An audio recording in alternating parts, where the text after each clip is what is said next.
Mark எழுதின சுவிசேஷம் 16ஆம் அதிகாரம் 17, 18. விசுவாசிக்கிறவர்களால் நடக்கும் அடையாளங்களாவன, என் நாமத்தினாலே பிசாசுகளை துரத்துவார்கள், நவமான பாஷைகளை பேசுவார்கள், சர்ப்பங்களை எடுப்பார்கள், சாவுக்கேதுவான யாதொன்றை கொடித்தாலும் அது அவர்களை சேதப்படுத்தாது, வியாதியஸ்தர் மேல் கைகளை வைப்பார்கள், அப்பொழுது அவர்கள் சொஸ்தமாவார்கள் என்றார். ஆமேன். முதல் அடையாளம் என்ன? பிசாசுகளை துரத்துவார்கள். இரண்டாவது அடையாளம் என்ன? நவமான பாஷைகளை பேசுவார்கள். மூன்றாவது அடையாளம் என்ன? சர்ப்பங்களை எடுப்பார்கள். நாலாவது அடையாளம் என்ன? சாவுக்கேதுவான யாதொன்றை கொடுத்தாலும் அது அவர்களை சேதப்படுத்தாது. ஸோ நாலாவது அடையாளம், ஐந்தாவது அடையாளம் அல்ல, நான்காவது அடையாளத்தை இன்றைக்கு நீங்களும் நானும் தியானிக்க போகிறோம். சாவுக்கேதுவான யாதொன்றை குடித்தாலும் அது அவர்களை சேதப்படுத்தாது. ஆமேன். ஒரு தேவ பிள்ளைக்கு ஆண்டவர் கொடுக்கிற, ஆண்டவரை விசுவாசிக்கிற, தேவனுடைய வார்த்தையை விசுவாசிக்கிற ஒரு தேவ பிள்ளைக்கு ஆண்டவர் கொடுக்கிற நான்காவது அடையாளம் அப்படின்னா, அவர்கள் சாவுக்கேதுவான யாதொன்றை கொடுத்தாலும் அது அவர்களை சேதப்படுத்தாது. இது எதை அடையாளப்படுத்துகிறது? இது என்ன அடையாளம்? சாவுக்கேதுவான யாதொன்றை கொடுத்தாலும் அப்படின்னு சொன்னா இது என்ன அடையாளம்? விசுவாசிக்கிறவர்கள் முதலாவது சாவுக்கேதுவான யாதொன்றை அவங்க என்ன பண்ண மாட்டாங்க? கொடிய மாட்டாங்க. இல்ல, தேவனை விசுவாசிக்கிறவர்கள் விஷத்தை என்ன பண்ண மாட்டாங்க? அருந்த மாட்டாங்க. தன்னை அழிக்கணும்னு நினைக்க மாட்டாங்க. தற்கொலை செய்யணும்னு என்ன செய்ய மாட்டாங்க? நினைக்க மாட்டாங்க. அப்படியானா இங்க ஏன் விசுவாசிக்கிறவர்களால் நடக்கும் அடையாளத்துல சாவுக்கேதுவான யாதொன்றை குடித்தாலும் அவர்கள் அது அவள் என்ன பண்ணாதான்? சேதப்படுத்தாதுன்றாரு. அப்ப அவங்கள விஷத்தை குடிப்பாங்களா? அப்போ அவங்க ஏதாச்சும் தன்னை சாகடிக்கிறதுக்காக எதையாச்சும் அருந்துவாங்களா அப்படின்னு கேட்டீங்கன்னா, அந்த விஷம், அதாவது தன்னை சாகடித்து கொள்ளுகிற, தன்னை மறித்து கொள்ள நினைக்கிற அந்த அடையாளத்தை இது என்ன செய்யல? குறிக்கவில்லை. ஆமென். நான் உங்களுக்கு காண்பிக்கிறேன்.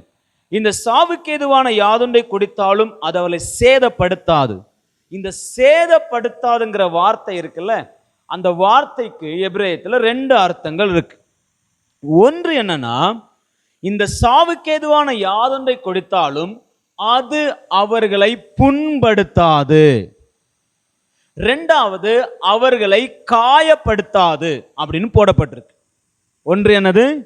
புண்படுத்தாது. இரண்டாவது, காயப்படுத்தாது. புண்படுத்தாதுன்னா என்ன? ஒரு மனுஷன் எதனால புண்படுவான்? மனிதர்களுடைய வார்த்தைகளினால, அவனுக்கு வருகிற பிரச்சனைகளினால, அவன் வாழ்க்கையில வருகிற கசப்புகளினால தான் அவன் என்ன செய்வான்? புண்படுவான். இல்ல, அதனால நம்ம திருக்குறள் இருக்கும், தீயினால் சுட்ட புண் உள்ளாரும் ஆறாதே நாவினால் சுட்டவடு. அப்ப ஒரு மனுஷனுடைய உண்மையான புண் எதுனா, உண்மையான வேதனை எதுனா, உண்மையான சேதம் என்னன்னா அவனுக்கு எதிராக வருகிற வார்த்தைகள். ஆமென். அப்ப இந்த அர்த்தம், இந்த வார்த்தையுடைய அர்த்தம் என்னன்னா, சாவுக்கேதுவான யாதொரு வார்த்தையை குடித்தாலும் அது அவர்களை சேதப்படுத்தாது. ஆமென். ஏன்னா ஒரு விசுவாசி சாகிறதுக்கு ஏதுவான மருந்தை சாப்பிட போறதில்லை, விஷத்தை குடிக்க போறதில்லை, இல்ல வேற எதையும் சாப்பிட போறதில்லை. அப்ப எது அவனை சேதப்படுத்தாது அப்படின்னா மனிதனுடைய வார்த்தைகள். இது ஒரு விசுவாசிக்கு கொடுக்கிற மிகப்பெரிய அடையாளம். ஆமென். இதை எப்படி அடையாளமா எடுத்துக்கலாம் அப்படின்னா, ஒரு சின்ன எக்ஸாம்பிள் சொல்றேன். நம்மை பார்த்து யாராவது நம்ம செய்யாத காரியத்தையோ இல்ல நம்ம விரும்பாத வார்த்தைகளையோ நம்மிடத்துல பேசும்போது, நம்ம சுத்தமா வெறுக்கிற, சுத்தமா நமக்கு பிடிக்காத ஒரு வார்த்தையை ஒரு மனிதன் நம்மளை பார்த்து பேசினா, அந்த வார்த்தையை கேட்டு நாம புண்பட்டு நாம சோர்ந்து போனோமானால் நாம் விசுவாசி என்கிற அடையாளத்தை இழந்து விடுகிறோம். விசுவாசி என்கிற அடையாளத்தை இழந்து விடுகிறோம். அப்ப நான் அடையாளத்தை இழக்க கூடாதுன்னா, எனக்கு எதிராக என்ன பேசினாலும் நான் என்ன ஆகக்கூடாது? சோர்ந்து போக கூடாது. இதுதான் ஒரு விசுவாசனுடைய அடையாளம். எப்பா அவங்களுக்கு என்ன பிரச்சனை வரட்டும், அவங்களுக்கு என்ன வார்த்தைகள் பேசட்டும், அவங்கள எப்படி பேசினாலும் அவங்க என்ன ஆக மாட்டாங்க தெரியுமா? சோர்ந்து போக மாட்டாங்க. இயேசுவானவர் இந்த உலகத்துல வாழ்கிற நாட்கள்ல ஜனங்கள் அவரை ஏன் கொண்டாடினாங்க தெரியுமா? ஜனங்கள் ஏன் அவரை மேசியான்னு அவரை விசுவாசிச்சாங்க தெரியுமா? ஜனங்கள் ஏன் அவரை தேடி போனாங்க தெரியுமா? எத்தனையோ முறை ஜனங்களுடைய நடுவுல வச்சு அவரை கேள்வி கேட்டாங்க. ஜனங்களுடைய நடுவுல வச்சு பிசாசு பிடிச்சவன் சொன்னாங்க. ஜனங்களுடைய நடுவுல வச்சு இவர் மதிமயங்கி இருக்கிறாருன்னு சொன்னாங்க. ஜனங்களுடைய நடுவுல வச்சு இவரை கொலை செய்யணும்னு சொன்னாங்க.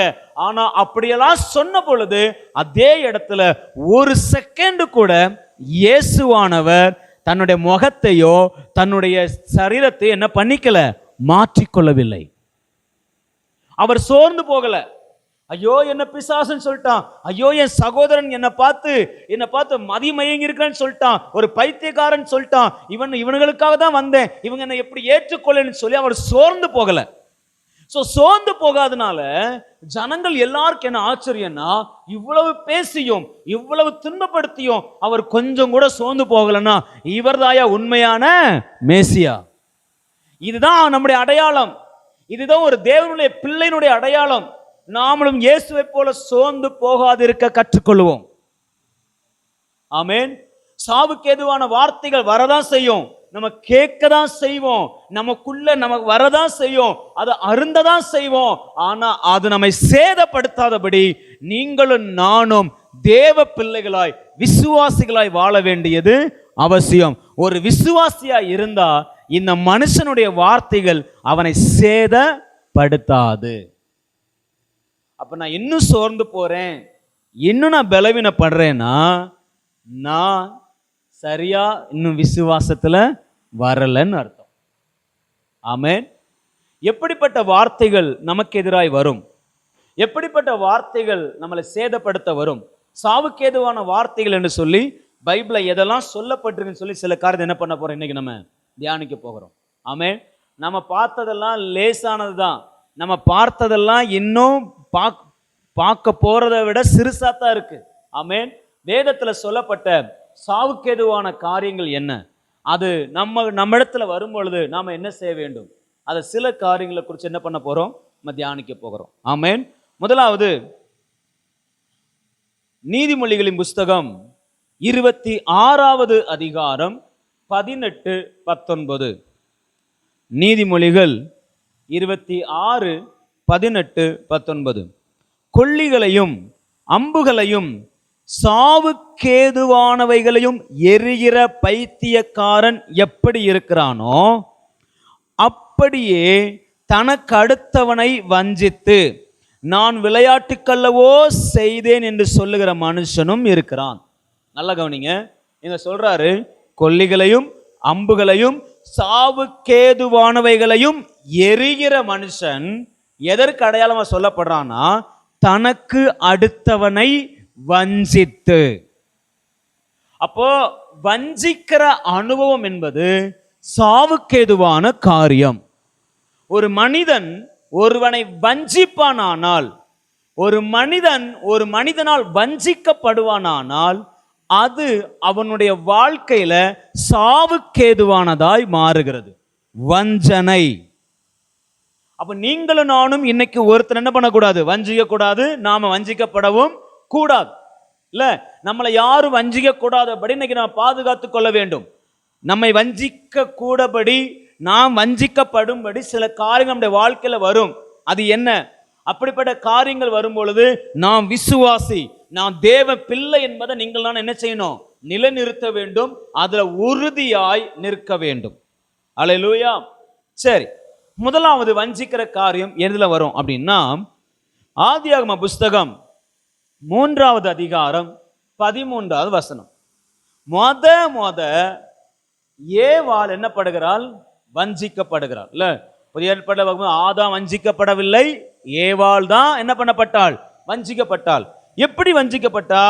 13 வாசிக்கும் போது, அப்பொழுது தேவனாகிய கர்த்தர் ஸ்திரியை நோக்கி நீ இப்படி செய்தது என்ன என்றார். அவருக்கு சொல்றா, ஸ்திரீயானவள் சர்ப்பம் என்னை வஞ்சித்தது.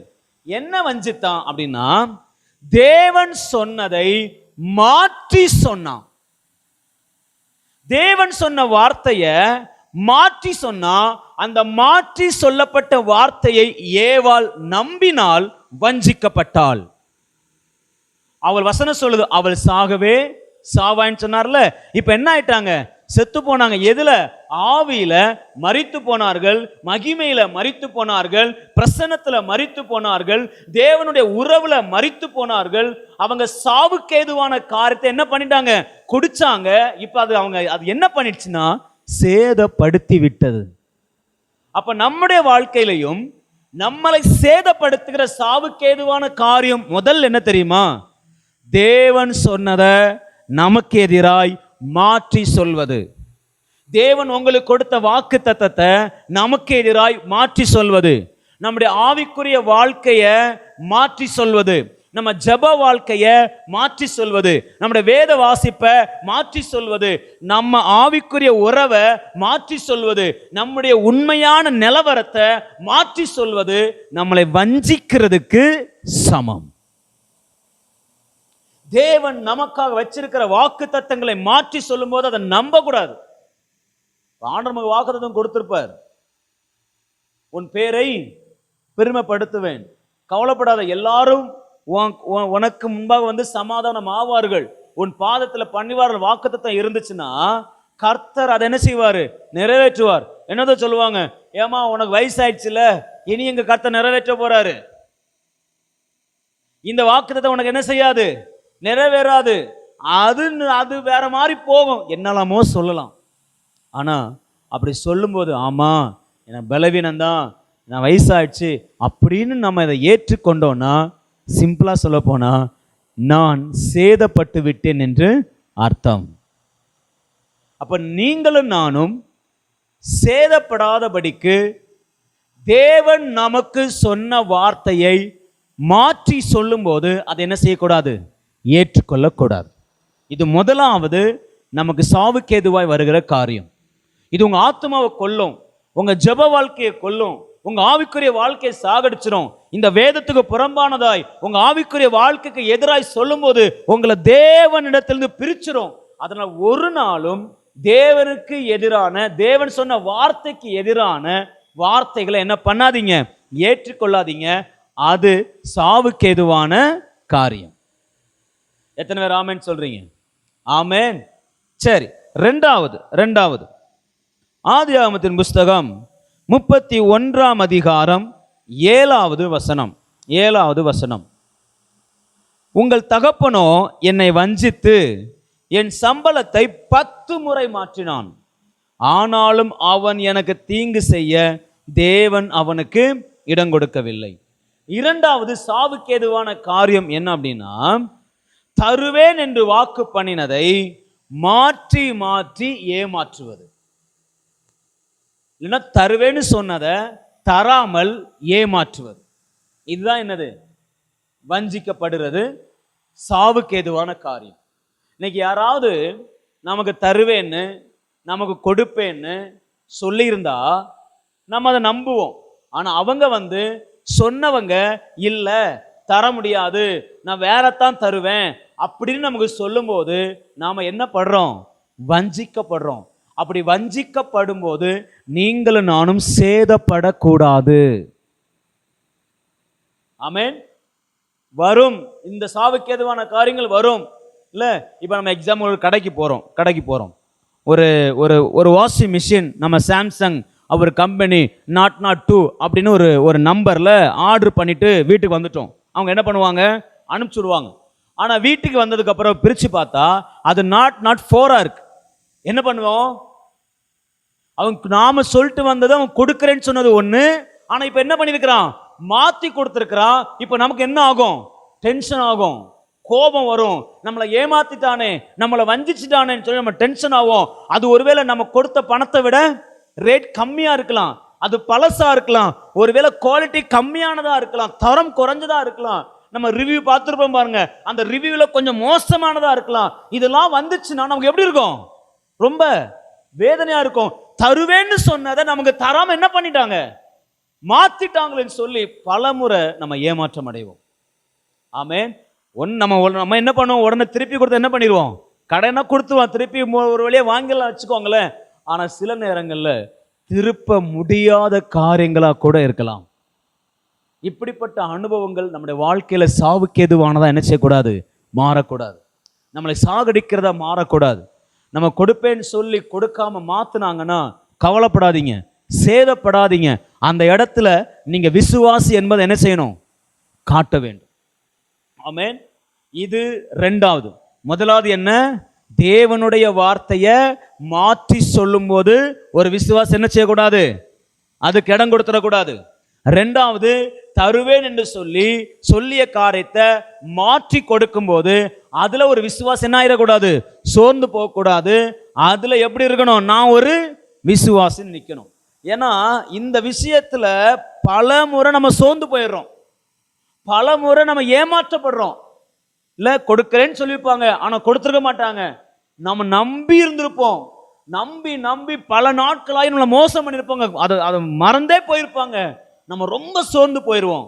ஆனா ஒரு விசுவாசி இந்த விஷயத்துல என்ன ஆகக்கூடாது, சோர்ந்து போக கூடாது, சேதப்பட கூடாது. அல்லேலூயா. எத்தனை பேர் ஆமேன் சொல்றீங்க? ஆமேன். நீங்க தேவனை உறுதியான விசுவாசத்துல பிடிச்சிருப்போம்னா இந்த காரியம் நம்ம வாழ்க்கை என்ன படுத்தாது, சேதப்படுத்தாது. ஆமேன். அப்ப ரெண்டாவது சாவுக்கு எதுவான காரியம் என்ன, கொடுப்பேன் என்று சொன்ன காரியத்தை மாற்றி கொடுப்பது. சரியா? சரி. மூணாவது யோசுவாவின் புஸ்தகம் 7ஆம் அதிகாரம் 11வது வசனத்தை நீங்க வாசித்து பார்த்தீங்கன்னா, இஸ்ரவேலர் பாவம் செய்தார்கள், நான் அவர்களுக்கு கட்டளையிட்ட என் உடன்படிக்கையை மீறினார்கள், சாபத்தீடானதில் எடுத்துக்கொண்டதும் களவு செய்ததும் வஞ்சித்ததும் தங்கள் பண்டம்பாடிகளுக்குள்ளே வைத்ததும் உண்டே. இங்க ஆண்டவர் சொல்றாரு, என்னை வஞ்சித்தார்கள். எதுல வஞ்சித்தார்கள்னா, தேவன் சொன்ன வார்த்தைக்கு கீழ்ப்படியாமல் போய் என்ன பண்ணிட்டாங்க, வஞ்சித்தார்கள். கீழ்ப்படியாமை என்கிறது தேவனை வஞ்சிக்கிற ஒரு காரியம். இதனால என்ன நடந்துச்சு தெரியுமா, இஸ்ரவேலர் நிறைய ஜனங்கள் மரித்து போனார்கள்.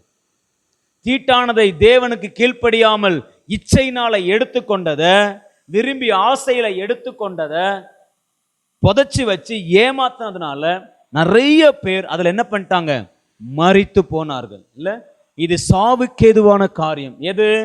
கீழ்ப்படியாமை. இந்த கீழ்ப்படியாமை கூட என்னோட சேர்த்துக்கலாம், என்ன தெரியுமா, உலக ஆசை. உலக ஆசையினால தேவனுடைய வார்த்தைக்கு கீழ்ப்படியாமல் போகும்போது அது நமக்கு சாவுக்கேதுவானதா என்ன செய்து மாறுகிறது. ஆமேன். மறுபடியும் சொல்றேன், உலக ஆசையினால தேவனுடைய வார்த்தைக்கு நம்ம கீழ்ப்படியாமல் போகும்போது அது நமக்கு எப்படி மாறுதுன்னா சாவுக்கேதுவானதாய் மாறுகிறது. ஸோ இப்படிப்பட்ட காரியம் நம்முடைய வாழ்க்கையில நம்மை சேதப்படுத்தாதபடி ஒரு விசுவாசி காத்துக்கொள்ள வேண்டும். ஆமென். முதலாவது என்னது, தேவனுடைய வார்த்தைக்கு எதிரான வார்த்தை என்ன பண்ணக்கூடாது, ஏற்றுக்கொள்ளக்கூடாது, அது சாவுக்கேதுவானது. ரெண்டாவது என்னது, சொன்னதை மாற்றிக்கொள்வது, சொன்ன காரியத்தை செய்யாம அதுக்கு மாற்றி கொடுப்பது, இல்ல சேவன் சொன்னதை மாற்றி கொடுப்பது, இது சாவுக்கேதுவானது. இதுலயே என்ன பண்ணிடக்கூடாது, சோர்ந்து போயிடக்கூடாது. மூணாவது என்ன, உலக ஆசையினால தேவனுடைய வார்த்தைக்கு கீழ்ப்படியாம போறது என்னது, சாவுக்கேதுவானது. இது நம்மை சாகடிக்கும், இது நம்மை சேதப்படுத்தும். ஸோ இப்படிப்பட்ட காரியங்களுக்கு விசுவாசி தன்னை என்ன செய்யணும், காத்துக்கொள்ள வேண்டும். நமக்கு முன்னாடி இச்சை இருக்கும், நமக்கு முன்னாடி பெரிய பெரிய காரியங்கள் இருக்கும், ஆனா இது தேவனுக்கு பிரியம் இல்லை, இது தேவனுக்கு அவசியம் இல்லைன்னு தெரிஞ்சிச்சா ஒரு விசுவாசி என்ன செய்வான் தெரியுமா, தொடமாட்டான். அதை மீறி அவன் தொடரான்னா அவன் அரகுர விசுவாசின்னு அர்த்தம். இன்னும் ஆண்டரை சரியா என்ன பண்ணல, விசுவாசிக்கல, உறுதியா இல்ல. ஆமேன். அப்ப அவன் எதுல விழுந்து போயிடுறான், அவன் வாழ்க்கை என்ன வந்துருது, சாவுக்கு எதுவான காரியங்கள் உள்ள வந்துருது. சரி, இது மூணாவது. நான்காவது, மல்கியாவின் புஸ்தகம் 3ஆம் அதிகாரம் 8-9. மல்கியா 3:8-9. மனுஷன் தேவனை வஞ்சிக்கலாமா? நீங்களோ என்னை வஞ்சிக்கிறீர்கள். எதிலே உம்மை வஞ்சித்தோம் என்கிறீர்கள்? தசம பாகத்திலும் காணிக்கைகளில் தானே. சொல்லிட்டு அர்த்தம் சொல்றாரு, நீங்கள் சபிக்கப்பட்டீர்கள், காரணம் என்னை வஞ்சித்தீர்கள். ஆண்டவரை வஞ்சிப்பது சாவுக்கேதுவானது. ஆண்டவருக்கு கொடுப்பேன், ஊழியத்துக்கு கொடுப்பேன் சொல்லி கொடுத்த காரியத்தை ஏமாற்றுவது என்னது? சாவுக்கேதுவானது. அது சாபத்தை கொண்டு வரும். ஆமென். ஆண்டு சொல்ல, என்னை வஞ்சித்துட்டீங்க, என்னை வஞ்சி. நீங்க தேவன் என்ன பண்றான்? மனுஷன் வஞ்சித்துட்டான். எதுல? தசம பாகத்திலும் காணிக்கைகளில் தானே. இல்ல, அன்றைக்கு தசம பாகம் என்பது ஆடுகள் மந்தைகள் என்ன பண்ணுவாங்க? கொடுப்பாங்க. எப்படி கொடுத்தாங்க தெரியுமா?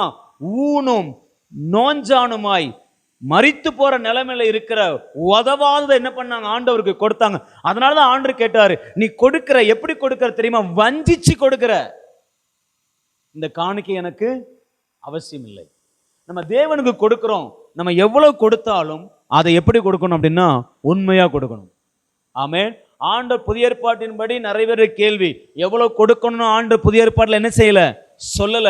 நீங்க எவ்வளவு வேணாலும் கொடுக்கலாம். பழைய ஏற்பாட்டின்படி 10:1, புதிய ஏற்பாட்டின்படி பிரமாணமே அதை குறித்து என்ன செய்யல? சொல்லல. ஆனா நீங்க 2 காசு உண்மையா போட்டாலும் கர்த்தர் எப்படி பார்க்கிறார் தெரியுமா? பெருசா பார்க்கிறார். ஆமென். நீங்க கொடுக்கிறத, நீங்க 1000 ரூபாய் கொடுக்குறீங்களோ 1 ரூபா கொடுக்குறீங்களோ, கொடுக்கறத எப்படி கொடுக்கணும்? உண்மையாய் கொடுக்கணும். அப்படி உண்மையாய் கொடுக்காத பட்சத்துல நம்ம எதை பெற்றுக்கொள்றோம்னா சாவுக்கேதுவானவளாய் அது நமக்கு என்ன செய்யுது? மாறுகிறது. ஆமென். அது நம்மளை என்ன செய்யுமா? காயப்படுத்தும். அல்லேலூயா. இது எவ்வளவு சாவுக்கேதுவானதுன்னு பார்க்கறதுக்கு அப்போஸ்தலர் நடபடிகள் வாங்க. அப்போஸ்தலர் நடபடிகள் 5ஆம் அதிகாரம் 2ஆம் வசனத்துல, தன் மனைவி அறிய அவன் ஒரு கிரயத்தில் ஒரு பங்கை வஞ்சித்து வைத்து, யாரு? இல்ல, அந்த 2 பேரும், அனனியா சப்பரால் 2 பேர் என்ன பண்ணாங்க? ஒருமனப்பட்டு காசை வஞ்சித்து வச்சாங்க. என்ன ஆயிடுச்சு? வஞ்சித்ததுனால மரித்து போனார்கள். அப்ப தேவனை வஞ்சிக்கிற காரியம் எதை கொண்டு வந்துருது? சாவுக்கேதுவானதை கொண்டு வந்துருது. அல்லேலூயா. சரி, அப்ப 4வது, ஆண்டவருக்கு கொடுக்க வேண்டிய காரியத்துல நம்ம வஞ்சிக்கும் பொழுது அது என்னவா மாறும்? சாவுக்கேதுவான காரியம். அப்போ ஒரு விசுவாசி தேவனுக்குரிய காரியத்துல எப்படி என்ன செய்ய மாட்டான்? வஞ்சிக்க மாட்டான். அவன் உண்மையான விசுவாசிங்கிற அடையாளத்தை காண்பிப்பான். ஆமென். இது 4வது. 5வது, மத்தேயு எழுதின சுவிசேஷம் 2ஆம் அதிகாரம் 16வது வசனம். அப்பொழுது ஏரோது தன் சாஸ்திரிகளால் வஞ்சிக்கப்பட்டதை கடந்து கோபம் அடைந்து ஆட்களை அனுப்பி தன் சாஸ்திரத்தில் திட்டமாய் விசாரித்த காலத்தின்படியே பெத்லகேமிலும் அதன் சகல எல்லைகளிலும் இருந்து 2 வயதுக்குட்பட்ட எல்லா ஆண் பிள்ளைகளையும் கொலை செய்தான். என்ன தெரியுமா? சாஸ்திரிகள் ஏரோதுல சொல்லிட்டு போயிருந்தாங்க, நாங்க போய் பார்த்துட்டு வந்து என்ன செய்யறோம்? உங்கள்கிட்ட சொல்றோம்னு சொல்லி. இல்ல, இப்ப நான் சொல்றேன்னு செய்வேன்னு சொன்னதை செய்யாததுனால, முதல்ல செய்வேன்னு சொன்னதை மாத்தி கொடுத்தாங்க. இப்ப செய்வேன்னு சொன்னதை என்ன பண்ணல? செய்யல. இதனால என்ன ஆயிடுச்சு தெரியுமா?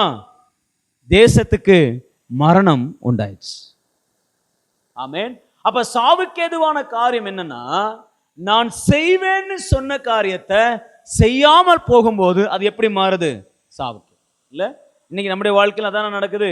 யாராச்சும் நமக்கு செய்வேன்னு சொல்லிட்டு செய்யலைன்னா நமக்கு என்ன இருக்கும்? கோபம். நமக்கு என்ன வரும்? வருத்தம். நம்ம வேதனைப்படுவோம். ஆனா ஒரு விசுவாசி வருத்தப்பட மாட்டான். மனுஷன் தானே, சொன்னதை என்ன பண்ண மாட்டான். ஆண்டு சொல்றார், மனுஷனை போல நான் மனம் மாற மாட்டேன்றார். அப்ப மனுஷன் என்னவா? மனம் மாறுவான். மனுஷன் ஏமாத்துவான், மனுஷன் வஞ்சிப்பான். ஆனா ஒரு விசுவாசி தேவனை நம்பி இருக்கிறபடினால தேவன் ஒருவனை என்ன பண்றது இல்லை? ஏமாற்றுறது இல்லை.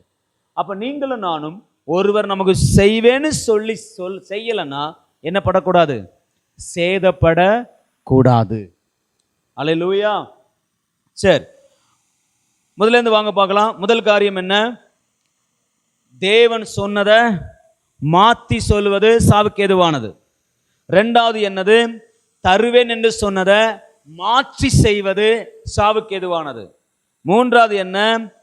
உலக ஆசைக்காக தேவனுடைய வார்த்தைக்கு கீழ்ப்படியாமல் போவது சாவுக்கேதுவானது.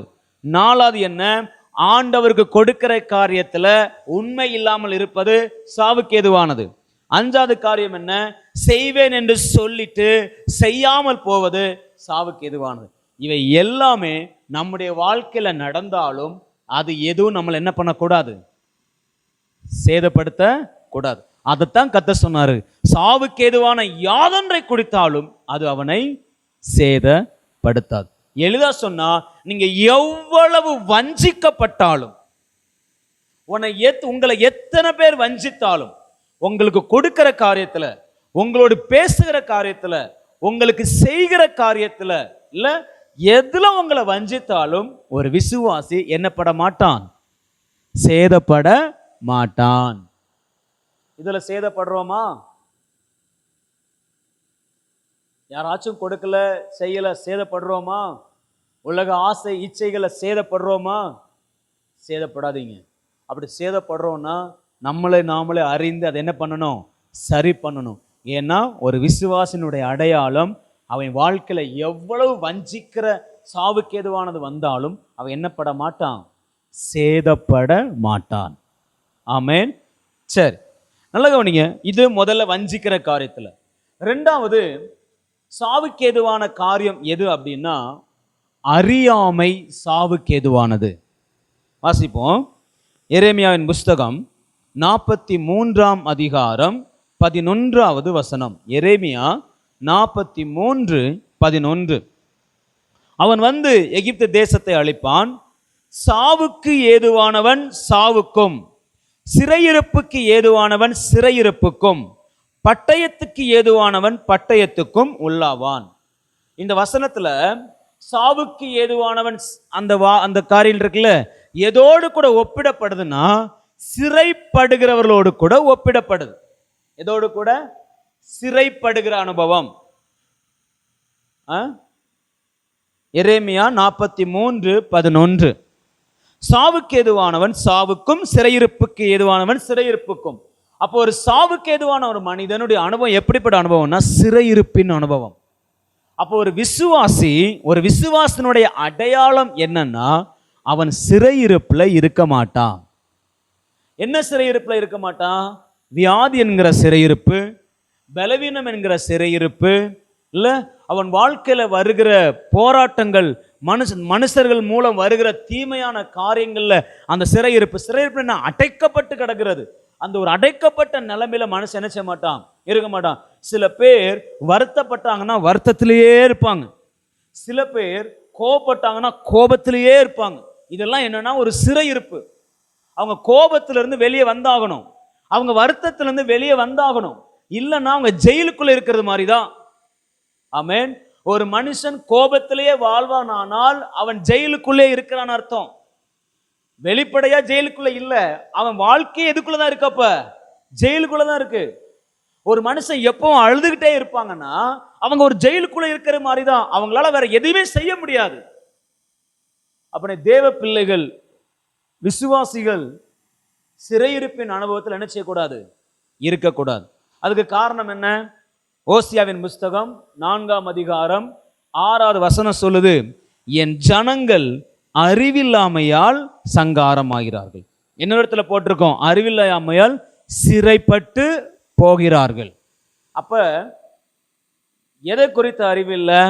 ஓசியா 4:6 சொல்லுது, நீ அறிவை வெறுத்தாய், ஆகையால் நீ என் ஆசாரியனா இராதபடிக்கு நானும் உன்னை வெறுத்துடுவேன். என்ன அறிவு தெரியுமா? நீ உன் தேவனுடைய வேதத்தை மறந்தாய். அப்ப ஒரு தேவ பிள்ளைக்கு சாவுக்கேதுவானதாய் மாறுகிறது என்ன தெரியுமா? வேதத்தை குறித்து அறிவு இல்லைன்னா அந்த அறியாமையே அவனுக்கு எப்படி மாறிடுது? சாவுக்கேதுவானதாய் மாறிடுது. அப்போ ஒரு தேவ பிள்ளை வேதத்தை அறிந்து வைத்திருக்கிறது அவசியம். இன்னைக்கு எத்தனை தேவ பிள்ளைகள் தேவனுடைய வேதத்தை அறியாம தவறாய் வேதத்தை புரிந்து கொண்டு சிறையிருப்புல இருக்கிறாங்க தெரியுமா? ஆமென். சின்ன எக்ஸாம்பிள் தான். பிதாவை குறித்த அறிவு, அவர் பிதா அப்படின்னாலே நம்ம மைண்ட்ல என்ன தோணும் தெரியுமா? அடிக்கிறவர், சபிக்கிறவர், கொல்லுகிறவர். இன்னைக்கு ரீசெண்டா ஒரு ஊழியக்காரர் பேசிட்டு இருக்கிறார். இப்ப கொஞ்சம் பரவலா அவர் அடிபடுறார். எதுக்கெடுத்தாலும் சாபம், எதுக்கெடுத்தாலும் சாபம். நீ வேதம் வாசிக்கலையா கர்த்தர் உன்னை சபிப்பார், நீ பைபிள் படிக்கல ஜெபிக்கலையா கர்த்தர் உன்னை சபிப்பார். நீ முழங்கால் போடலையா கர்த்தர் உன்னை சபிப்பார். நீ அப்படி ஆயிடுவ இப்படி ஆயிடுவ, அவ்வளவு உன்னை பிடுங்கி எரிஞ்சிருவார். ஒரு யங் மேன் இஷ்டத்துக்கு வார்த்தையை விட்டு தள்ளிட்டே இருக்கிறார். சாபமான வார்த்தைகள் எனக்கு கேட்கும் போதெல்லாம் ரொம்ப வேதனையா இருந்துச்சு. எங்க இருந்து தான் எப்படிப்பட்ட ஆட்கள் கிளம்புறாங்கன்னே தெரியல. ஆமேன். நல்ல கவனிங்க. இதை கேட்கும் போது என்ன ஆயிரும் தெரியுமா? நான் ஜெபிக்கல, ஐயோ எனக்கு என்ன வந்துடும், இன்னைக்கு சாபம், இன்னைக்கு என்ன நடக்குமோ தெரியலையே, இன்னைக்கு அது நடந்துருமோ இது நடந்துருமோ, ஐயோ இன்னைக்கு நான் பைபிள் படிக்கல, இன்னைக்கு நான் முழங்கால் போட்டு ஜெபம் பண்ணல, ஐயோ என்ன நடக்கும் தெரியல. ஒரு பயம் வந்துடும். இப்ப வேதத்தை எதுக்காக வாசிக்க ஆரம்பிச்சிருவாங்கன்னா பயத்துக்காக வாசிக்க ஆரம்பிச்சிருவாங்க. வேதத்தை வாசிக்கலனா கர்த்தர் சபிப்பார், வேதத்தை வாசிக்கலனா கர்த்தர் அடிப்பார், ஜெபிக்கலனா கர்த்தர் அடிப்பார். அதனால என்ன பண்ணுவோம்? வேதத்தை வாசிப்போம். அதனால வேதத்தை வாசிப்போம். அதனால இஸ் ராங். அவர் எனக்கு ஜீவனை கொடுத்தபடினால நான் வேதத்தை வாசிக்கிறேன். ஆமென். அப்படிப்பட்ட உபதேசங்கள் நம்மளை பயத்துக்குள்ள கொண்டு போய் தள்ளிடும். சில பேர் இருக்கிறாங்க, சரியான எச்சரிப்பை கொடுத்து சரியான பாதையில், எச்சரிப்பு அவசியம், ஆனா சரியான எச்சரிப்பு அவசியம். பயத்துல நரகத்துல தள்ளுற மாதிரி இருக்கக்கூடாது. நரகத்துக்கு போறாங்களா இல்லையோ, உலகத்துல வாழும்போது எப்படி ஆக்கி விட்டுறது அவங்கள. இன்னைக்கு நான் சொல்லுன்னா நிறைய கிறிஸ்தவர்கள் தான் நரகத்துல வாழ்ந்து கொண்டிருக்கிறாங்க. வேதத்தை குறித்த சரியான அறிவில்லாததுனால, பயம். ஆமென். ஆண்டவரை பொறுத்த வரைக்கும் அவருக்கு பயப்பட வேண்டியது ஒரே பயம் என்ன தெரியுமா? அவருக்கு கொடுக்க வேண்டிய கணம், அவ்வளவுதான். சொல்றார், நான் பிதாவானால் என் கணம், அப்புறம் நான் அப்பாவானா என் கணம் எங்கடா? பிள்ளைங்கிற கணத்தை நீ கொடுக்கணும்ல, அப்பாங்கிற ஸ்தானத்துல என்ன வைக்கணும்லன்றார், அவ்வளவுதான். ஆனா இன்னைக்கு என்ன அளவுக்கு இதெல்லாமோ பேசி ஜனங்களை குழப்பிட்டு இருக்கிறாங்க. இதுதான் அவங்கள சாகிற நிலைவை கொண்டு போயிருது, அவங்க இருதயத்தை சேதப்படுத்துது. ஆனா ஒரு விசுவாசி இப்படிப்பட்ட காரியங்கள் வரும் பொழுது, இந்த அறியாமையின் காரியங்கள் வரும் பொழுது அவன் அதுல விழுந்து போக மாட்டான், அது அவனை சேதப்படுத்தாது. எத்தனை பேர் ஆமேன் சொல்றீங்க? ஆமேன். அப்ப நீங்களும் நானும் வேதத்தை எந்த அளவுக்கு அறிந்து கொள்கிறோமோ, எந்த அளவுக்கு பெற்றுக்கொள்கிறோமோ, அந்த அளவுக்கு சாவுக்கேதுவான காரியத்திலிருந்து என்ன பண்ணப்படுறோம்? தப்பு வைக்கப்படுறோம். அப்போ ஒரு விசுவாசியினுடைய அடையாளமே என்ன? சாவுக்கேதுவான யாதொன்றை கொடுத்தாலும் அது அவன் என்ன பண்ணாது? சேதப்படுத்தாது. அப்ப என்னன்னா, என்ன வந்தாலும் கர்த்தருடைய வார்த்தையில அவன் எப்படி இருப்பான்? உறுதியா இருப்பான். ஆமென். சரி, இது அறியாமை என்கிற சாவுக்கேதுவானது. ஸோ ஒருவேளை தேவனை குறித்த வேதத்தை குறித்த சரியான அறிவு இல்லைன்னா தயவு செய்து வேதத்தை நல்லா படிங்க. இயேசு கிறிஸ்து லைஃப்பை நல்லா படிங்க. பழைய ஏற்பாட்டில் ஆண்டவர் அடிக்கிறவரா இல்லை, தப்பு பண்ணினவருக்கு தண்டனை கொடுத்தார், அவ்வளோதான். அவர் அழிக்கிறவர், கொடுமை பண்ணல. ஆண்டவர் இரக்கமுள்ள தேவன் இல்லை, ஆண்டவர் நம்மளை நேசிக்கிற ஆண்டவர். ஒரே பேரான குமாரனை நம்ம கொடுக்கிற அளவுக்கு அவருடைய இருதயம் இருக்கிறது. அவ பழைய ஏற்பாட்டில் அப்படி நடக்கிறதுக்கு சில காரணங்கள் உண்டு, அதை தெளிவாக நம்ம அறிந்து கொள்ள வேண்டும். ஆனால் அது நமக்கு என்ன பண்ண மாட்டேங்குது, தெரியல. ஸோ இன்னைக்கு நீங்களும் நானும் வேதத்தை குறித்து, ஆண்டவரை குறித்து சரியான அறிவுடையவர்களாக இருப்போம்.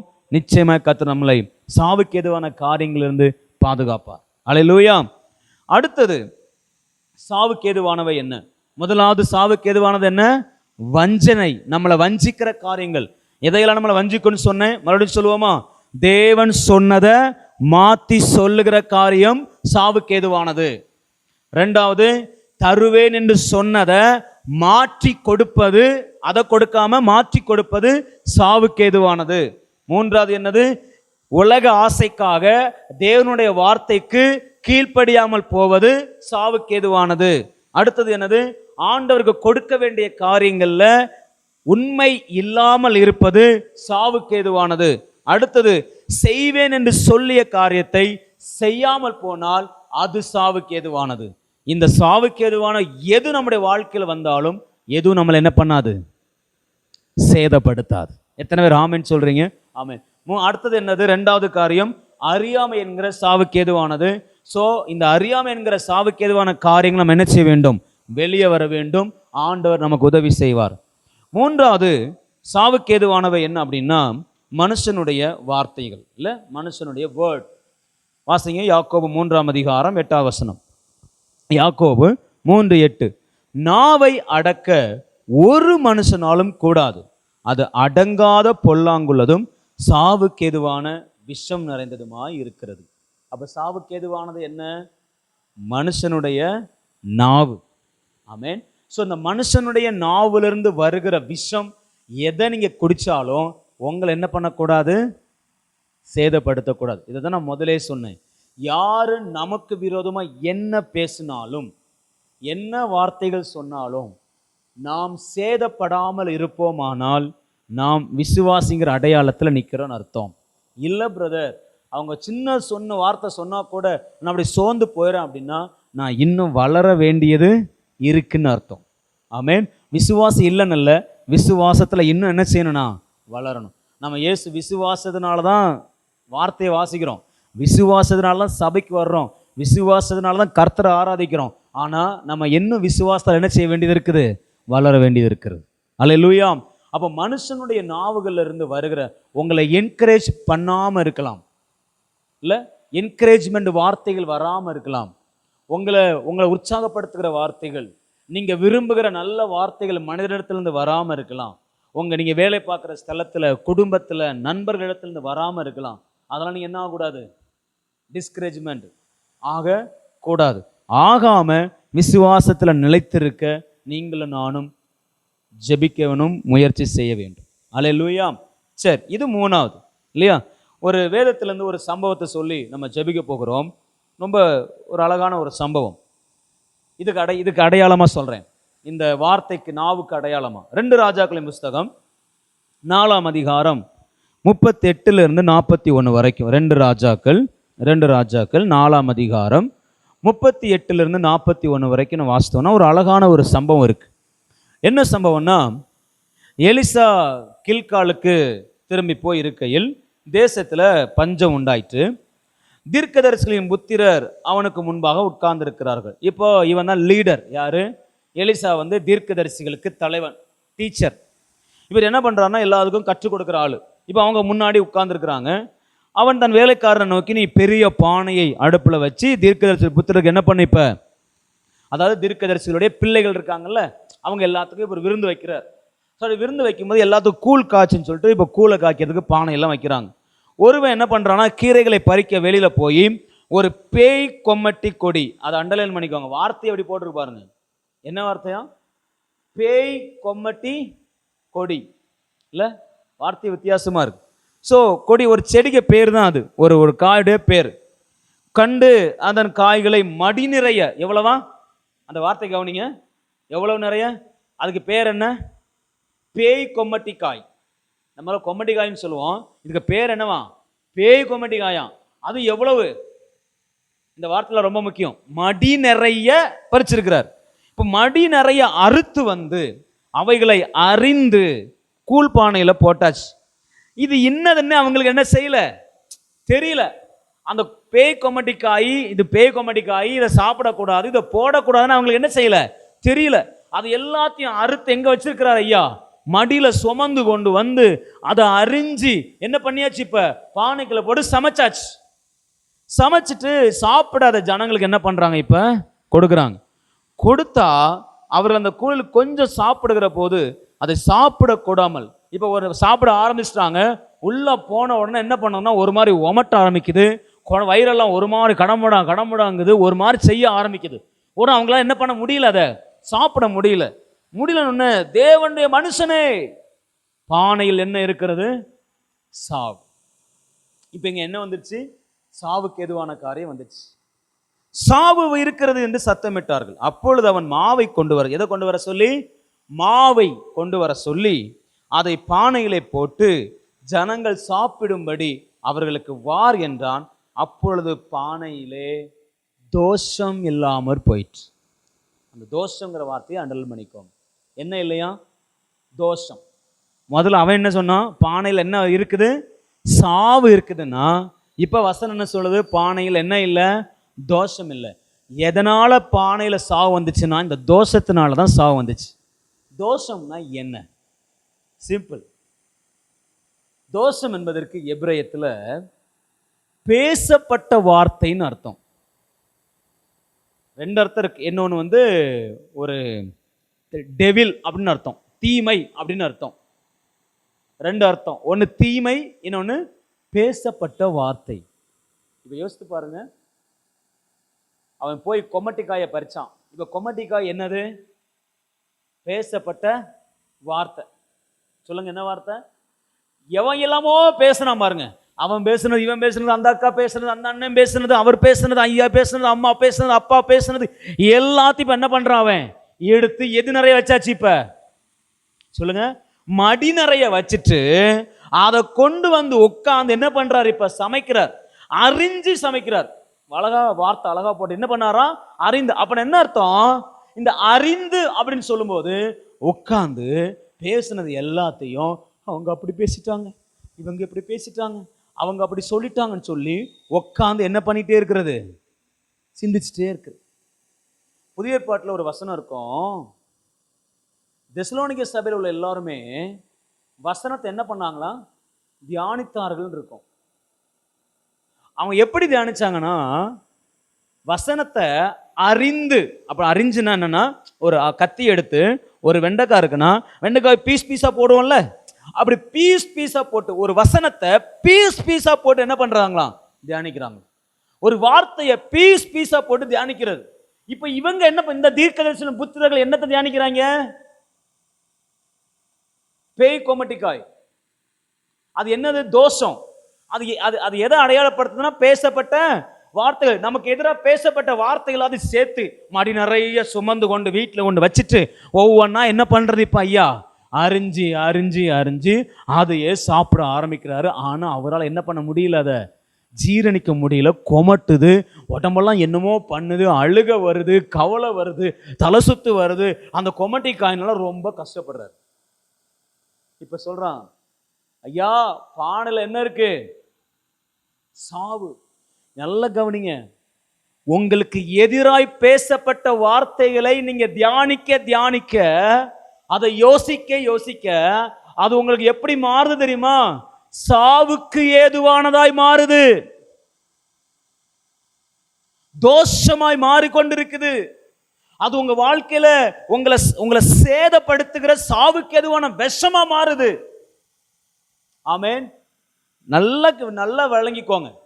எப்ப ஒரு வார்த்தை, ஒரு மனுஷனுடைய வார்த்தை உங்க வாழ்க்கையில விஷமா கிரியை செய்துன்னா, பேசப்பட்ட வார்த்தையை எடுத்து நீங்க மறுபடி தியானிக்க ஆரம்பிச்சீங்கன்னா, ஐயோ அவங்க அப்படி பேசிட்டாங்களே, ஐயோ அப்படி செஞ்சிட்டாங்களே, நீங்க தனியா உட்கார்ந்து யோசிக்க ஆரம்பிச்சிட்டீங்கன்னா, அப்ப அது விஷமாய் மாறும், சாவாய் மாறும். தயவு செய்து அதை மட்டும் செய்யாதீங்க. மடியில சுமந்ததெல்லாம் போதும். நீங்க பல வருஷத்துக்கு முன்னாடி பேசினதையெல்லாம் மனசுல வச்சுட்டு நம்ம என்ன பண்றோம்னா, அதை மறக்க முடியாம வாழ்ந்துட்டு இருக்கிறோம், அதை மறக்க முடியாம கஷ்டப்பட்டுட்டு இருக்கிறோம். அது நம்மளை சாகடிச்சிட்டு இருக்குது, அது விஷமா நிக்குது. நான் சொல்ல எத்தனை ஒரு விளங்குது? ஆமென். அதையெல்லாம் ஒவ்வொன்றா வெளியே, அவங்க பேசின வார்த்தையை வெளியே அகற்றுறேன். அன்ற இந்த வார்த்தை என்னை காயப்படுத்திட்டே இருக்கு, அதை நான் வெளியே அனுப்புறேன். நீங்க இந்த பேய் கொமட்டி காயெல்லாம் என்ன பண்ணிடணும்? உங்க வாழ்க்கையில இருந்த பேய் எல்லாத்தையும், இதெல்லாம் ஒரு பேய் மாதிரி, இந்த காயெல்லாம் என்னது? ஒரு பேய் மாதிரி வெளியே தள்ளிருங்க, உள்ள வச்சிட்டு இருக்காதீங்க. அல்லேலூயா. இப்போ பானையில சாவு, அந்த வார்த்தை அந்த வெட்டி அரிஞ்சு போட்டு கொதிக்க வச்சு சாவாயிடுச்சு. தியானிச்சு நினைச்சு நினைச்சு நினைச்சு, பிரதர் என் வாழ்க்கை ரொம்ப கசப்பாயிடுச்சு பிரதர், சோர்ந்து போய் நிக்கிறேன் பிரதர், இடிச்சு போய் கிடக்கிறேன் பிரதர், கசப்பு சாவா நிக்குது பிரதர், என்னால முடியல. அப்போ எலிசா என்ன சொல்றானா, டேய் அந்த மாவு எடுத்து போடு. மாவுக்கும் விஷத்துக்கும் என்ன சம்பந்தம் இருக்குன்னு நினைக்கிறீங்க? மாவுக்கும் விஷத்துக்கும் ஒரு சம்பந்தம் கிடையாது. மாவுனா அங்கே ஆட்டி வச்சிருக்கிற மாவு, அந்த மாவு எடுத்து கொஞ்சம் என்ன செய், போடுன்றார். அது போட்ட உடனே என்ன ஆயிடுச்சான்? தோஷம் போயிடுச்சான். அந்த அந்த பேசப்பட்ட வார்த்தை என்ன பண்ணிடுச்சு? நீங்கிடுச்சு. மாவு என்பதனுடைய அர்த்தம் என்ன தெரியுமா? மாவு வந்து அரிசிய அரைச்சி வச்சிருக்கிற ஒரு பொருள் இல்லையா? அரிசியா இருக்கிறது என்ன ஆக்கப்பட்டிருக்கு? மாவாக்கப்பட்டிருக்கு. அரிசி என்பதை இன்னொரு பேர் என்னன்னா விதை. அதுக்கு பேர் என்னது? விதை. இப்ப விதையானது என்ன செய்யப்பட்டிருக்கு? நல்ல மாவா ஆட்டி வைக்கப்பட்டிருக்கு. பைபிள்ல விதை என்பது எதை அடையாளப்படுத்தும்னா, வசனத்தை அடையாளப்படுத்தும்.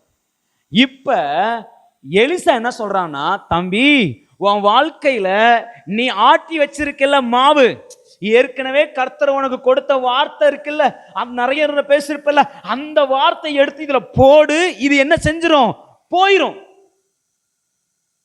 அப்ப மனிதர்கள் உங்களுக்கு எதிராய் பேசின எல்லா சாவுக்கேதுவான வார்த்தை, எல்லா பேய் கொமட்டி காய், எல்லா தோஷம் எல்லாம் வெளியே போகணும்னா ஆட்டப்பட்ட மாவை எடுத்து என்ன செய்யணும், அதுல சொல்லுங்க, ஊத்துங்க, சரியா போச்சு. ஒரு விசுவாசின் வாழ்க்கையில இந்த அனுபவங்கள்லாம் வரும். உங்களுக்கு நான் முதல்ல சொன்னேன்ல, ஒரு 6 காரியங்கள் சொன்னேன்ல, உங்களுக்கு கொடுப்பேன்னு சொன்னவங்கலாம் கொடுக்க மாட்டான், செய்வேன்னு சொன்னவன் செய்ய மாட்டான், செய்யற காரியத்தை மாத்தி மாத்தி செய்வாங்க, உங்களை ஏமாத்துவாங்க, வஞ்சிப்பாங்க. நிறைய நேரத்தில் உங்க அறியாமையினால நம்ம வந்து சாகர நிலைமையில இருக்கலாம், மனுஷனுடைய வார்த்தைகள் நம்மளை சூழ்ந்து இருக்கலாம். இது எல்லாத்துக்கும் மருந்து என்ன தெரியுமா, வசனம் தான்.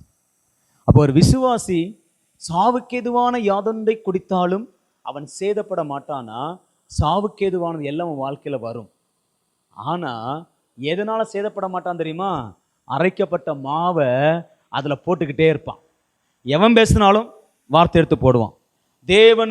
தேவன் சொன்ன வார்த்தைக்கு விரோதமா பேசுவான் பாருங்க. கர்த்தர் சொல்லியிருப்பார், உன்னை கீழாக்காமல் மேலாக்குவார். ஒருத்தன் வருவான், உன்னை எப்படா கீழாக்காமல் மேலா, நீ கீழே தாண்டா ஆவ அப்படின்னு சொல்லுவான். உன் நம்ம சொல்லணும், இல்ல கர்த்தர் சொன்ன வார்த்தை என்னை கீழாக்காமல் மேலாக்குவார் அப்படின்னு அந்த மாவை போட்டீங்கன்னா அந்த மாவு அந்த வார்த்தை என்ன ஆயிரும், ஓடிடும். மனுஷனுடைய வார்த்தைகளை மேற்கொள்ளுகிற ஒரே ஆயுதம் கர்த்தருடைய வார்த்தை மட்டும்தான். அதை எவ்வளவு ஆட்டுவீங்களோ ஆட்டுங்க. அதுக்கு என்ன அர்த்தம் தெரியுமா, தியானிக்கிறது.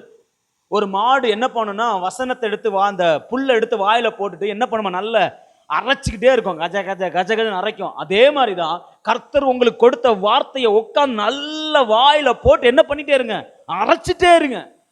என்ன முணுமுணுத்துட்டே இருக்குன்னு சொல்லுவாங்க, பேசிக்கிட்டே இருக்க சொல்லுவாங்க. அரைக்க அரைக்க அரைக்க அந்த மாவு சேர்ந்துக்கிட்டே இருக்கும். அதில் நீங்க கொஞ்சம் எடுத்து போட்டா போதும், எல்லா மாவையும் போட வேணாம். அந்த வசனத்தை பார்த்தீங்கன்னா போட்டிருக்கோம், மாவை கொண்டு வர சொல்லி அதை பாலில் என்ன செய், போடு, கொஞ்சத்தை போட்டா போதும், சீன் முடிஞ்சு. ஆமென். அப்போ தோஷம் என்கிற மனிதனால பேசப்பட்ட வார்த்தைகள் நீங்கும்படி உங்களிடத்திலே உள்ள அரைக்கப்பட்ட மாவாகிய வசனத்தை, கர்த்தர் உங்களுக்கு கொடுத்த வார்த்தையை போடுங்க. அது என்ன செஞ்சிரும், சாவுக்கானது இதுவானது எல்லாம் ஓடி போயிடும். எத்தனை பேர் ஆமேன் சொல்றீங்க? ஆமேன், அல்லேலூயா. கடைசியா அப்போஸ்தலர் நடபடிகள் நீங்க பார்த்தீங்கன்னா, இந்த சாவுக்கு எதுவான காரியத்தில் இன்னொன்று சொல்லிடுறேன் உங்களுக்கு. அது அந்த வெளியே வர்றதுக்கு என்ன ஒரு உதவி யார் தெரியுமா, பரிசுத்த ஆவியானவர். ரோமர் 8ஆம் அதிகாரம் 11ஆம் வசனம் சொல்லுது, அன்றியும் இயேசுவை மரித்தோரிலிருந்து எழுப்பினவருடைய ஆவி உங்களில் வாசமாயிருந்தால், கிறிஸ்துவை மரித்தோரிலிருந்து எழுப்பினவர் உங்களில் வாசமாயிருக்கிற தம்முடைய ஆவியினாலே சாவுக்கேதுவான உங்கள் சரீரங்களை, அப்ப சாவுக்கேதுவான காரியங்களிலிருந்து நம்மளை விடுவிக்கிறது யாரு, பரிசுத்த ஆவியானவர். ஆமென். சோ தேவனுடைய வார்த்தையும் பரிசுத்த ஆவியானவரும் ஒரு விசுவாசி உடையவனாய் இருக்கும் பொழுது சாவுக்கேதுவான யாதொன்று வந்தால் அது அவன் என்ன பண்ணாது, சேதப்படுத்தாது. ஒரு பக்கம் வார்த்தை அதை விலக்கி விட்டுரும், ஒரு பக்கம் ஆவியன் என்ன பண்ணுவாரு, உயிர்ப்பிப்பார். வார்த்தை விளக்க, ஆவியனை உயிர்ப்பிக்க. இதுதான் ஒரு விசுவாசனுடைய அடையாளம். ஆமென். அவன் ஒரு நாளும் சோர்ந்து போக மாட்டான். அல்லேலூயா. சரி, சோர்ந்து போக மாட்டான். இன்னொரு வார்த்தையும் சொல்லிடுறேன், சோர்விலே இருந்துக்க மாட்டான். அந்த கண்டினியூவா இருப்பாங்கல்ல, அதுல என்ன பண்ண மாட்டான், இருக்க மாட்டான். சோர் வருதா டக்குன்னு என்ன பண்ணுவான், வார்த்தையை போட்டு எந்திரிச்சு நிற்பான். சரி, கடைசியா நமக்கு தெரிஞ்ச ஒரு சம்பவம், அப்போஸ்தலர் 28ஆம் அதிகாரம் 1-6 வரைக்கும் நீங்க வாசித்து பார்த்தீங்கன்னா, பவுல ஒரு சர்ப்பம், விரியன் பாம்பு என்ன பண்ணிரும், கடிச்சிரும் இல்ல. விரியன் பாம்பினுடைய விஷம் என்பது பைபிள்ல மனுஷனுடைய வார்த்தைகள் தான் இல்ல. இப்ப இந்த இடத்துல விரியன் பாம்புன்னு சொல்லும்போது யாரை அடையாளப்படுத்தும், பிசாசை அடையாளப்படுத்தும். ஏன்னா சர்ப்பம் யாருக்கு அடையாளம், பிசாசுக்கு அடையாளம் இல்ல. இப்ப பிசாசானவன் உங்க வாழ்க்கையில சாவுக்கு எதுவான காரியங்களை கொண்டு வருவான். ஆமென். முதல்ல உங்களை வஞ்சிக்கிற காரியங்கள் சாவுக்கு எதுவானவை. ரெண்டாவது, அறியாமை சாவுக்கேதுவானவை. மூன்றாவது, மனுஷனுடைய வார்த்தைகள் சாவுக்கேதுவானவை. நான்காவது, சாத்தான் சாவுக்கேதுவானவனாய் இருப்பான். இப்போ விரியன் பாம்பு யாரை கடிச்சிருச்சு? பவுலை கடிச்சிருச்சு இல்ல. இப்போ அந்த வசனம் ரொம்ப அழகா இருக்கும் பாருங்களேன். 28:4 வாசிப்போம். 28:4 விஷப்பூச்சி அவன் கையிலே தொங்குகிறதை அந்நியராய் அந்த தீவார் கண்டார்களாம். தொங்குது, அதாவது அது கடிச்சிட்டு போகல, கடிச்சுக்கிட்டே நிக்குது. அவன் கையை விடமாட்டேன்னு இருக்குது. எது? அந்த விஷப்பூச்சி. அந்த விரியன் பாம்பு 3வது வசனத்துல வசனம் சொல்லுது, அவன் அந்த நெருப்பின் மேல் போடுகையில் ஒரு விரியன் பாம்பு அனலுரைத்து கொண்டு புறப்பட்டு என்ன பண்ணிச்சான்? அவனுடைய கையை கவ்வி கொண்டது. கவ்விட்டு அது தொங்குது. அவன் கை என்ன பண்ண மாட்டேங்குது? விட மாட்டேங்குது. அந்த பட்டணத்திலேயே அந்த தீவுலையே அதுதான் விஷ நிறைஞ்ச பாம்பா. இப்ப எல்லாரும் என்ன நினைக்கிறாங்கன்னா, நீங்க பாத்தீங்கன்னா இந்த மனுஷன் கொலைபாதகன், இதற்கு சந்தேகமே இல்லைன்னு சொல்லிட்டு பாக்குறவங்க அவன் எப்படா சாவான்னு சொல்லி இஸ் வெயிட்டிங், அவனையே பார்த்துட்டு இருக்கிறாங்க. நெடு நேரமாய் பார்த்துட்டு இருக்கிறாங்க. அப்ப நெடு நேரமாய் அந்த பாம்பு அவனே என்ன பண்ணி இருக்கிறான்? பல நேரங்கள்ல பிசாசு அப்படிதான் உங்களை கவ்வினவனா சீக்கிரம் விட மாட்டான். உங்க வாழ்க்கையில சில விஷயங்களை கவ்வி பிடிச்சிட்டு அவன்ல இருந்து வெளியே வர முடியாம இல்ல, பிசாசின் காரியங்கள் பாவ பழக்கங்களா இருக்கலாம் இல்ல. பாவம் சாபம் இந்த 2 தான் பிசாசுக்குரியது. வியாதி ஒண்ணு. இதுல இருந்து நம்மளால வெளியே வர முடியாம பிசாசு கவ்வி கொண்டு நம்மளை நிக்கலாம். ஆனா ஒரு விசுவாசியால என்ன பண்ண முடியும்னா, பவுல் பண்ண ஒவ்வொன்றா சொல்றேன் கவனிங்க. பூச்சியை தீயிலே உதறி போட்டான். சொல்லுங்க, எங்க உதறி போட்டான்? ஒரு விசுவாசி பூச்சி எங்க உதறி போடுவான்? அப்ப என்னத்தனை இனி அந்த விரியன் பாம்பை யார் பார்க்க மாட்டா? பவுல். ஆமென். அவன் உதறி போடுகிறவனா இருப்பான். அது விஷப்பாம்பா இருக்கலாம், என்ன வேணாலும் இருக்கலாம். உங்களுக்கு முன்னாடி நிற்கிற சாவுக்கு ஏதுவான எல்லாவற்றையும் அவன் என்ன பண்ணுவான்? உதறி போடுவான். வசனம் சொல்லுது, உதறி போடுறதுக்கு பழைய ஏற்பாட்டுல தூசியை உதறி விட்டு எழுந்துரு. அப்ப உங்க வாழ்க்கையில் இருக்கிற எல்லா பிரச்சனைகளையும் எப்படி பார்க்கணும்? தூசியா. இப்ப பவுல் இந்த விரியன் பாம்பை எப்படி பார்க்கறான் தெரியுமா? ஒரு தூசி என்ன பண்றான்னா தட்டி உதறி போடுறான். நீங்களும் நானும் பிரச்சனைகளையும் போராட்டங்களையும் எப்படி பார்க்க பழகிக்கணும்? சொல்லுங்க, தூசியா இல்லையா? ஆனா எலும்பு சீயோனே உன் வல்லமையை தரித்துக்கொள். எதை தட்டிட்டு எலும்பு? தூசியை உதறிவிட்டு எழுந்துரு. எதுல அப்படின்னா நம்ம எலும்ப கூடாதபடி நம்மளை கட்டி போட்டிருக்கிறது பெரிய பாறை கிடையாது, தூசி தான். விசுவாசிகளை சேதப்படுத்துகிறது தூசி தான். அப்போ உங்களை சேதப்படுத்துகிற தூசி என்ன பண்ணிருங்க? உதறிவிட்டான். அப்புறம் ஒரு தீங்கு அவன் என்ன செய்யல, ஒரு சேதமும் அடையல. அவனுக்கு நிறைய பேரோட என்னன்னா, அவனுக்கு வீங்கும், அவன் சடுதியாய் விழுந்து என்ன பண்ணுவான், உடம்பெல்லாம் வீங்கி செத்துருவான்னு சொல்லி எல்லாரும் வெயிட் பண்ணாங்க. ஆனா ஒரு சேதம் அவனுக்கு என்ன செய்யல, ஆகல. கர்த்தர் அவனை சாட்சியாய் அந்த இடத்துல நிப்பாட்டினார். கடைசி என்னாச்சு தெரியுமா? இவனை தேவன் என்று சொல்லி எல்லாரும் என்ன பண்ண ஆரம்பிச்சிட்டாங்க? கொண்டாட ஆரம்பிச்சிட்டாங்க. ஜனங்கள் உங்களை இப்படி பார்க்க வேண்டும். இதுதான் ஒரு விசுவாசினுடைய அடையாளம். ஆமென். அப்போ சாவுக்கு எதுவான யாதொன்று உங்க வாழ்க்கையில வந்தாலும் அதை தூசி மாதிரி என்ன பண்ணிருங்க? உதறி போட்டு. ஒரு விசுவாசியால் உதறி போட முடியும். உதறி போடுறதுக்கு ஆண்டவர் நம்மகிட்ட என்ன கொடுத்திருக்கிறார் தெரியுமா? வேத வசனத்தையும் கொடுத்திருக்கிறாரு, ஆவியானவரை கொடுத்திருக்கிறார். ஏன் பவுலால உதறி போட முடிஞ்சது தெரியுமா? பவுல் தேவனிடத்திலிருந்து வார்த்தையை பெற்ற மனுஷன். அவன் சொல்றான், நான் 3 வருஷம் சீனாய் மலையில போய் உட்கார்ந்து என்ன பண்ணேன்? அரபு தேசத்துல போய் சீனாய் மலையில உட்கார்ந்து தேவனுடைய வார்த்தையில பெற்றுக்கொண்டேன். அரபு தேசத்து மலையில ஒண்ணுன்னு வசனம் சொல்லும். அது எங்கன்னா சீனாய், அரபு தேசத்துல சீனாய் மலை இருக்கு. பவுல் அங்க போய் தேவனுடைய வார்த்தைகளை அறிந்து கொண்டு 3 வருஷம் காத்திருந்து அவன் சொல்றான், நான் மனுஷன் இடத்துல கற்றுக்கொள்ளலப்பா. யார் இடத்துல கற்றுக்கொண்டேன்? தேவனிடத்திலிருந்து நேரடியாக கற்றுக்கொண்டிருக்கிறேன். அப்ப யாரு தேவனுடைய வார்த்தையை கற்றுக்கொள்றாங்களோ, தேவனுடைய வார்த்தையில யார் அதிகமா வளர்றாங்களோ, பரிசுத்த ஆவியின் அந்த அனுபவத்துல யார் அதிகமா இருக்கிறாங்களோ, அவங்க தூசியை உதறிவிட்டு என்ன பண்ணிடுவாங்க? எந்திரிச்சிருவாங்க. விசுவாசிகளாகிய நீங்களும் நானும், தேவ பிள்ளைகளாகிய நீங்களும் நானும் ஆண்டவருக்காக தூசியை உதறிவிட்டு என்ன பண்ணுவோம்? இழந்துருவோம். சாவுக்கு ஏதுவான யாதொன்றும் நம்மை சேதப்படுத்தாது. ஆமென். உங்களை வஞ்சிக்கிறாங்களா? அந்த வஞ்சிக்கிற காரியங்கள் உங்களை சேதப்படுத்தாது. உங்க அறியாமை, அந்த அறியாமை உங்களை சேதப்படுத்தாது. மூணாவது, மனுஷனுடைய வார்த்தைகள் உங்களை சேதப்படுத்தாது. சாத்தான் விரிய பாம்பு மாதிரி எவ்வளவு கவ்வி கொண்டாலும் உங்களை சேதப்படுத்த முடியாது. ஏன்னா உங்களிடத்துல தேவனுடைய வார்த்தையும் தேவ ஆவியானவரும் தங்கி இருக்கிறார். ஆமென்.